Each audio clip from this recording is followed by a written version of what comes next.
The content within the MedSurge Moments podcast represents the views, thoughts, and opinions of the co-hosts and may not necessarily reflect the views, thoughts, and opinions of the Academy of Medical Surgical Nurses.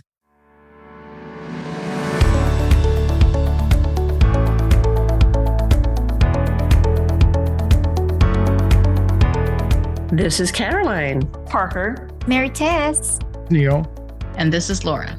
Welcome to MedSurge Moments, the AMSN podcast. This podcast is an engaging look at the lives of and surrounding medical surgical nurses. We're proud MedSurge nurses, just like you, sharing our stories, insights, and experiences to support you in your nursing journey. Our topic today is eating, energy, and nutrition for a busy nurse. But before we get started, let's see what's new with everyone. Parker, why don't you start? Hey guys. I think last episode I talked to you guys about how work is going, school, and that I got those clutch Beyonce tickets. But another thing that's happened on January the 24th, my puppy turned 1 year old. Ziggy is officially a big girl now. Happy birthday. Hey. Happy belated birthday to Ziggy. She is rambunctious, full of energy, and she is so big. I wasn't expecting her to get so tall, and she's starting to put on even more weight. So I think she's going to be a big girl, but she's still my little baby. She's so sweet and playful, and I'm just so proud to be her mom. So happy belated birthday to Ziggy. Caroline, what's going on with you? That's wonderful. Happy birthday. Happy birthday. Well, my facility is in full preparation for accreditation, but the organization I work for now does not use the Joint Commission. We are preparing for our DNV survey, and I don't know if anyone else is even familiar with this. It's a whole new ballgame for me. DNV is a Scandinavian company. It's an abbreviation for Det Norske Veritas. Sounds very grand. Means apparently the Norwegian truth. I have no idea how this transpires into healthcare. They also accredit other professions as well, not just healthcare. So far it's like similar but different. Checking refrigerators and getting the infection control policy out and making sure everyone's files are up to date. So I'm kind of excited in a crazy kind of way for this survey because I've never been through a DNV survey. I have Joint Commission down pat. So this is definitely something new for me. Kind of looking forward to it. So that's the big thing going on with me at work. Maritess, what about you? Do you know what DNV is? What's going on in your world? Do you have DNV inspections? I know. I'm listening to you. I'm like, that sounds interesting. No, never heard. And I look forward to hear from you, like what's new, because I've always been with Joint Commissions, but you're right. Sounds like you and I'll research on it after this episode. Yeah, I will report back. Thank you for sharing something new that I learn every day. I'm very excited at work because we're starting a mentorship program in our facility. And you know, this is one of my passions to really help new nurses, our colleagues, and everybody needs a mentor. I need a mentor. Mentor me, please. So somebody wants to volunteer, please. I need that. And that's really what's keeping me so busy, putting everything together, identifying all our mentors, and preparing our mentees. Laura, what's new with you? Mentorship is so awesome. Everyone listening should have somebody in their life that they can talk to. But formal processes are always good because they keep you honest. They keep you moving forward. For me, our organization is preparing to apply for palliative care certification through the Joint Commission. So we are at the tail end of our education. So once we hit our numbers, we're going to be ready to submit that application to the Joint Commission. So there should be more coming up on that soon. I'll let everybody know as we move through that process. Neil, anything going on with you? I'm also applying to do mentorship for my hospital. I didn't know if I was going to be able to do it since I've only been there about 9-10 months, but my manager said that it was okay to apply for it. And there's a similar position. I forget which one of you ladies, we all dabble in so many different things, something called a planner, but essentially it's writing the CBLs, your certification classes, your renewal classes for the hospital. I'm trying to get onto that. MTs, yeah, there you go. I'm trying to pick up on that while I wait for graduate school to kind of give me something to do to keep me busy. So just looking forward to doing that, but looking forward to doing the mentor program too. So why don't we move on to our topic? Today's topic is one I suggested, eating, energy, and nutrition for a busy nurse. And since it's my topic, I thought I'd start off with a little background as to why I chose this topic.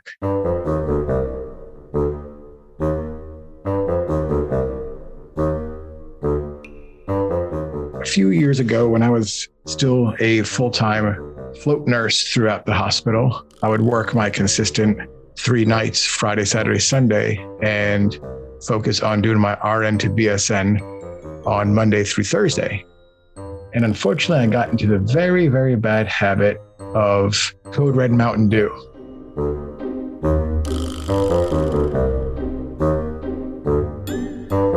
My secret addiction for caffeination.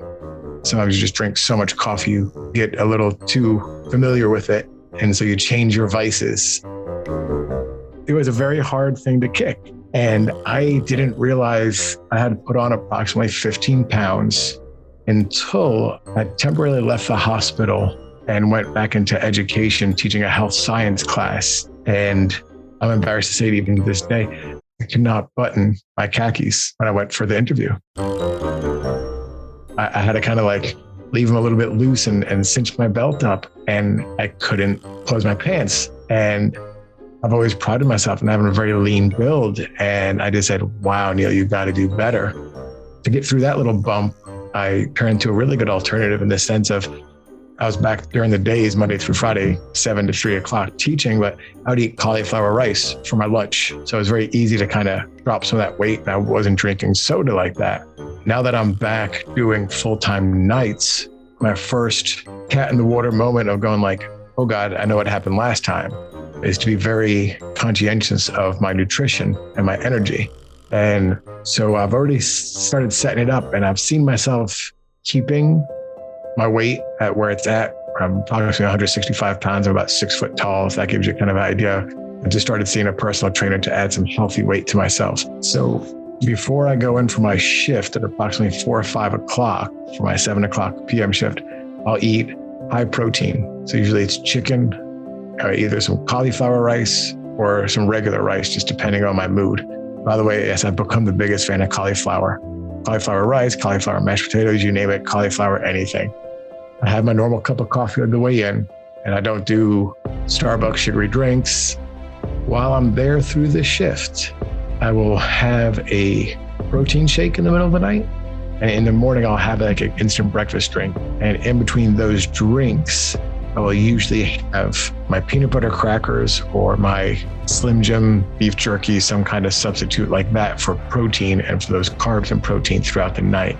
And now once in a while, I'll admit, towards my 3rd night, or if I'm doing 4 nights, I will consume a branched chain amino acid. A lot of times people use them for post-workout recoveries, but this one has a little caffeine in it.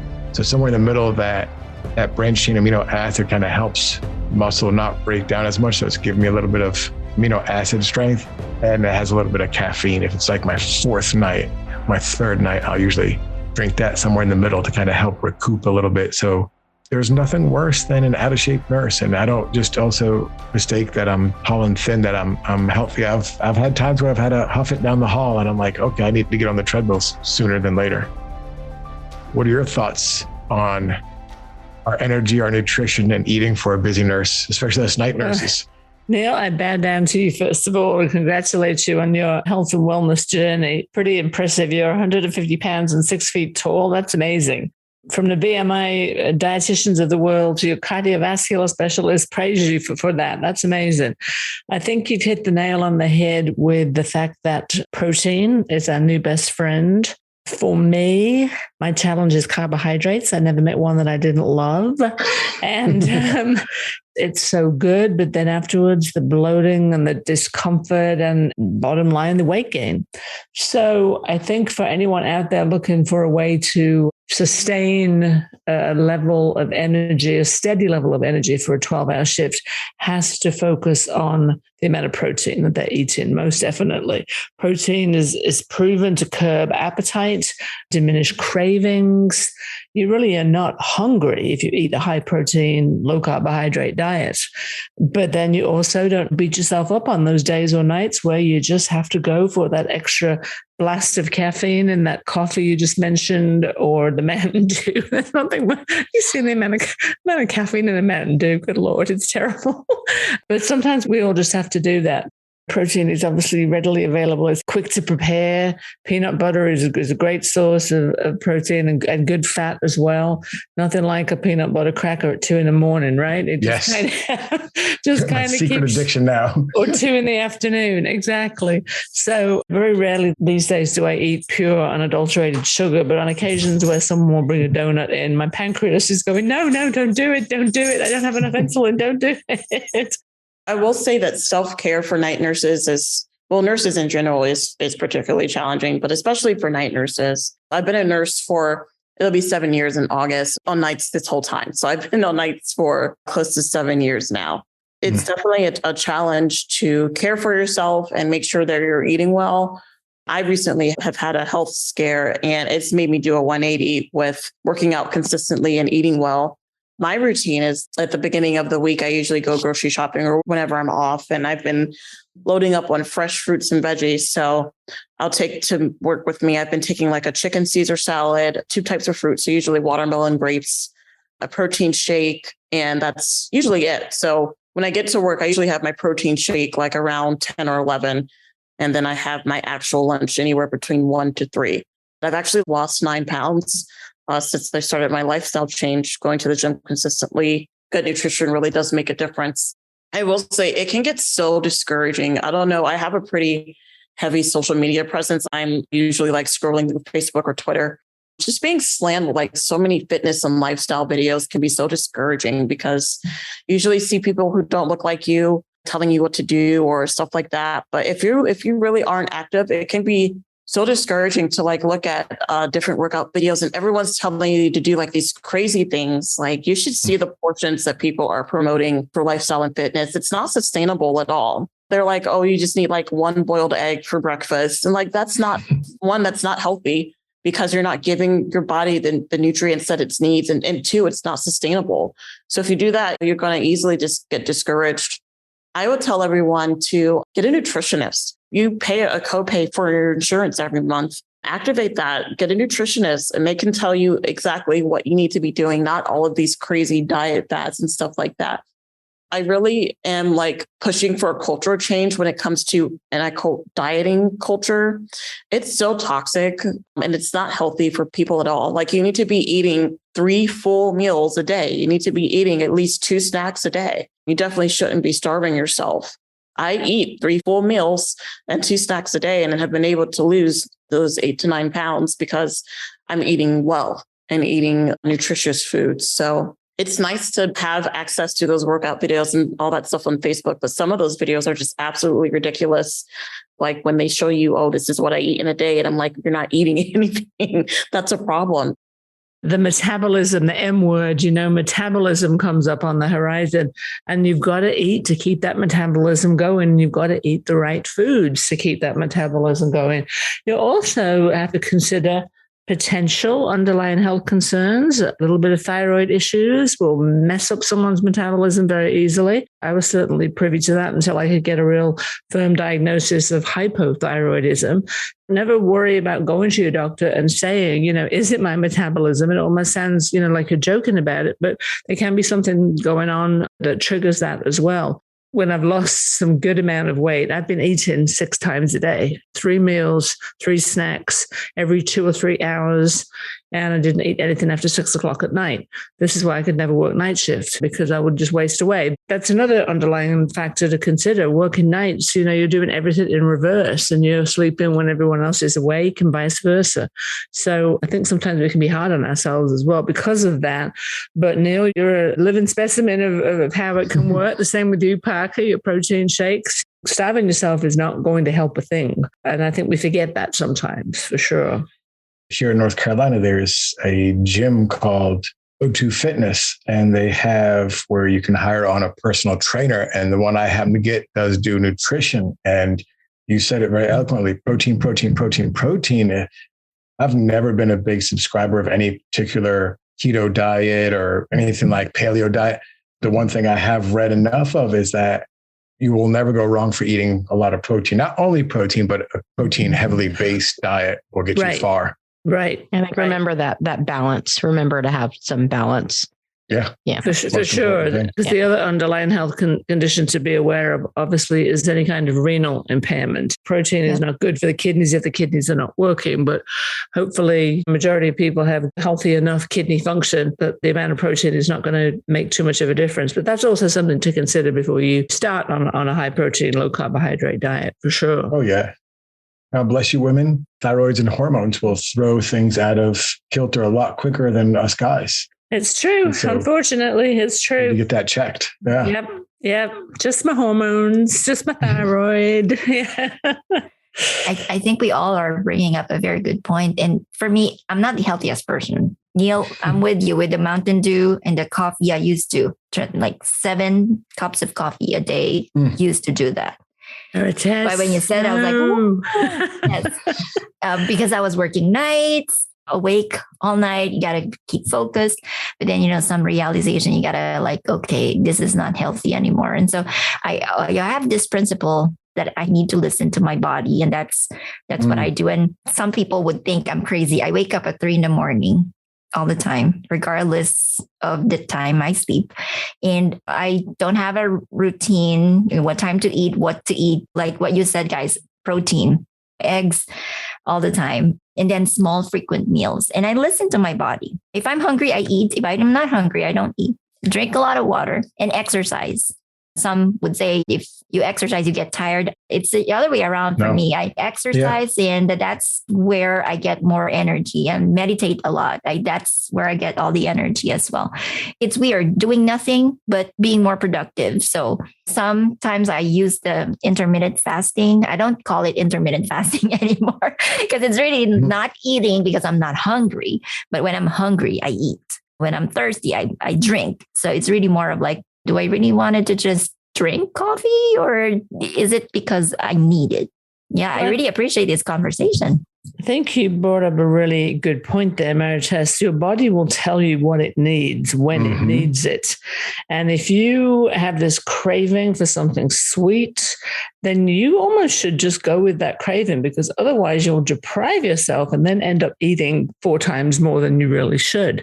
It's the same with hunger and thirst. If you're hungry, are you really hungry or are you dehydrated?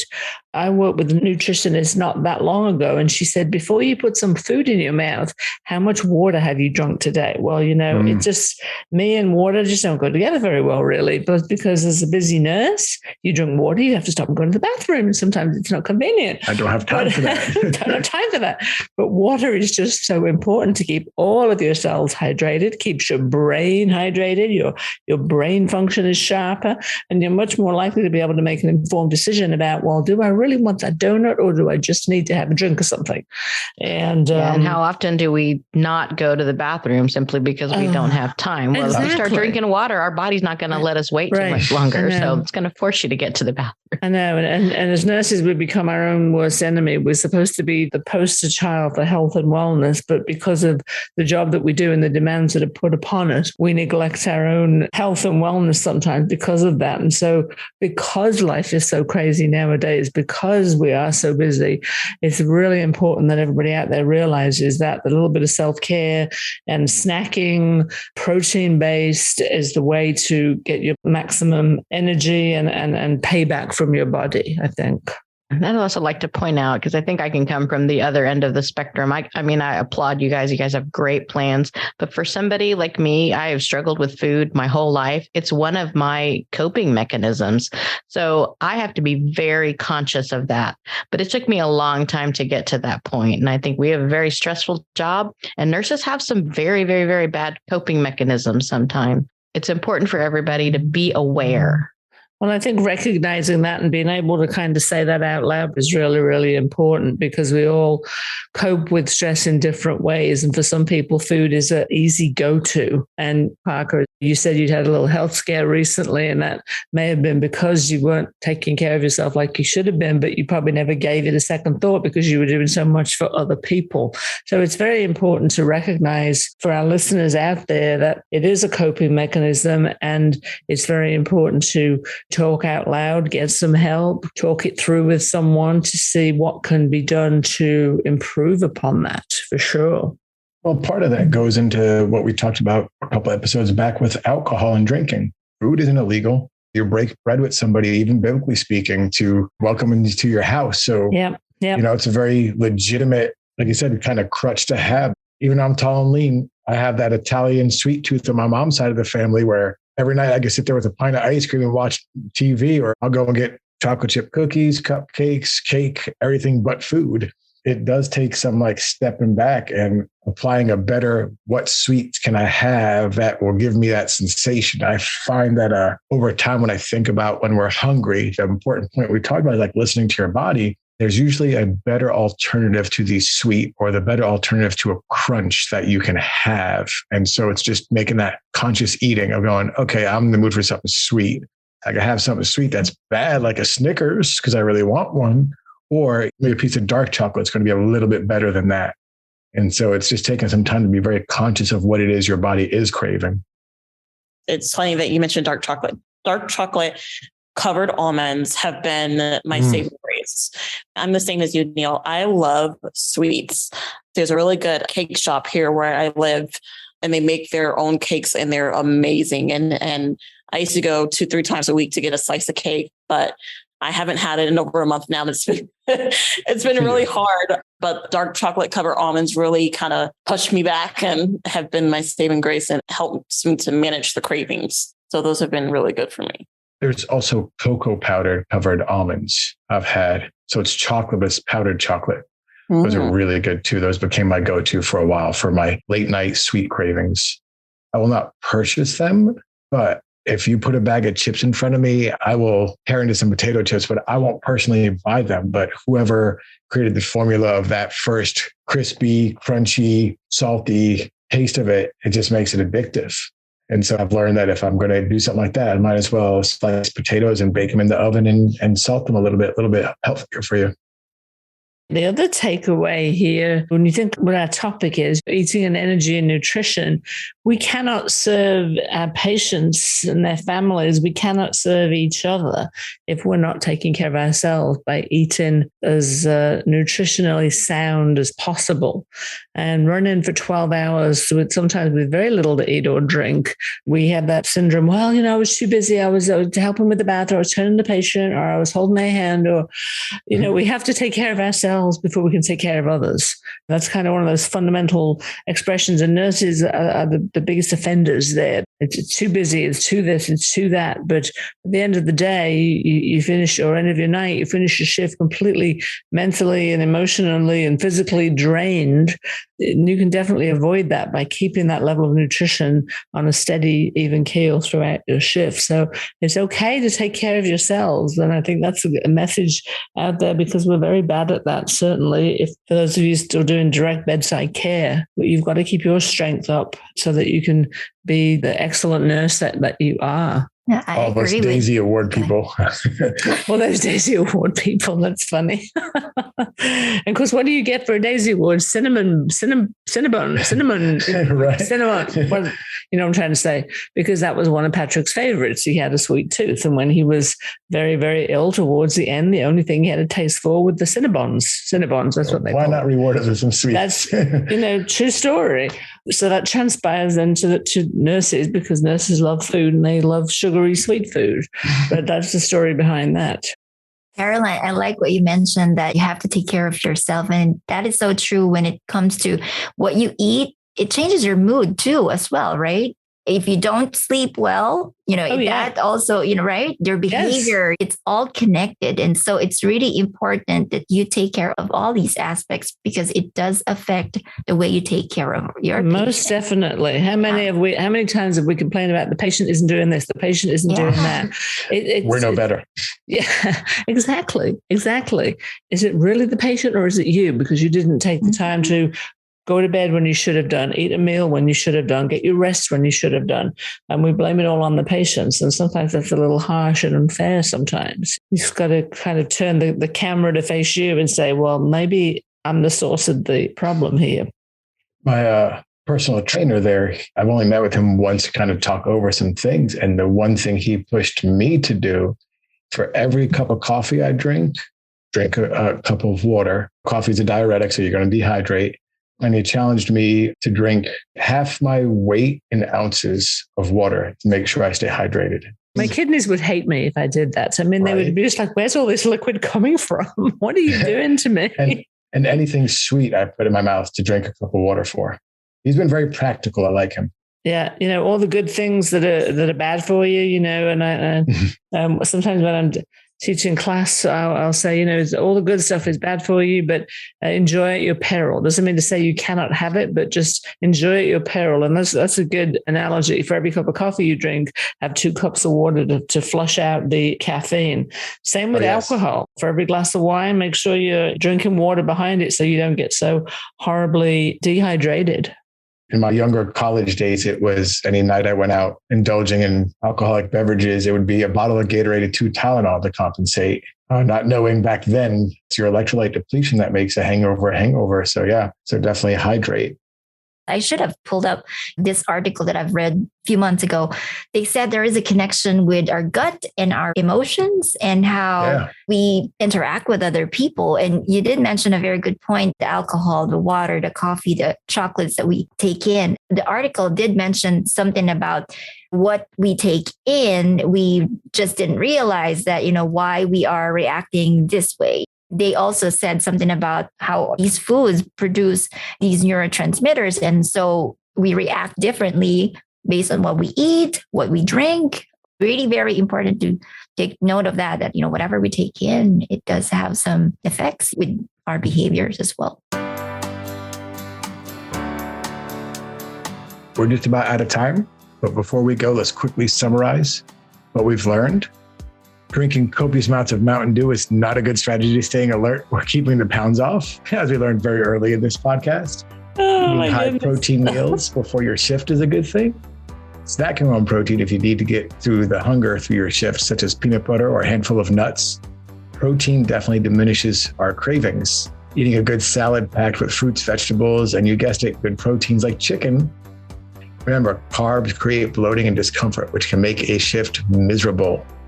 Consider a nutritionist, which is likely covered under your health insurance. Turn off social media and instead get out for a walk. Do not compare what they're doing to what I'm doing, because this is for my body and for what my metabolism is. Night shifts are especially challenging, so a good strategy is essential, or as I like to say, failure to make a plan is a plan to fail. Reclaim energy through exercise and meditation. Yes, in the beginning, it may seem like it's going to tire you out more, but actually, after those first few days of exercising, your body will get used to the endorphins boost and will then start functioning with more energy. Determine if you are hungry or possibly dehydrated and just need some water. Eat consciously and listen closely to what your body is craving. Remember, just a little bit of self-care can go a long way. Be the example to your patients. Diet and energy will significantly impact your mood, hence the term hangry, which I love because we all do get a little hangry once in a while. And I use a little acronym of HALT. Are you hungry, angry, lonely, or tired? And many, many times we're all hungry more than anything. Love that. For every cup of coffee you drink or sweets you consume, consider drinking a cup of water. And finally, this has been a conversation about our own experience and approaches. We are not experts, so consider your own health circumstances before starting any approach to healthier eating or exercise, and seek guidance from health and wellness professionals. Thanks for joining us. We'll see you next time. We look forward to connecting with you on the next episode of MedSearch Moments, the AMSN podcast. In the meantime, we want to hear from you. Send us your questions, topic ideas, and feedback via our official MedSearch Moments email address, amsnpod@amsn.org. That's amsnpod@amsn.org. I'd also like to remind you to become a member of AMSN or renew your membership at www.amsn.org. You receive lots of cool benefits and perks, such as discounted pricing on the annual convention and continuing education. We encourage you to help us spread the word and subscribe to the MedSurge Moments podcast via your smartphone podcast app to receive notifications of future episodes. Please be sure to leave us a review and recommend MedSurge Moments wherever you get your podcasts to help us reach even more listeners. I invite you to join the conversation by sharing your ideas and questions on AMSN's Facebook, Instagram, LinkedIn, or Twitter pages. And don't forget to add hashtag MedSurge Moments to your post. Simply enter AMSN in the search field on any of these social media platforms to connect with us. The content within the MedSurge Moments podcast represents the views, thoughts, and opinions of the co-hosts and may not necessarily reflect the views, thoughts, and opinions of the Academy of Medical Surgical Nurses. Until next time, I'm Caroline. Laura. Parker. Neil. And this is Maritess. And always remember, MedSurge Moments is a moment in our lives, a moment in our MedSurge careers that makes a huge difference.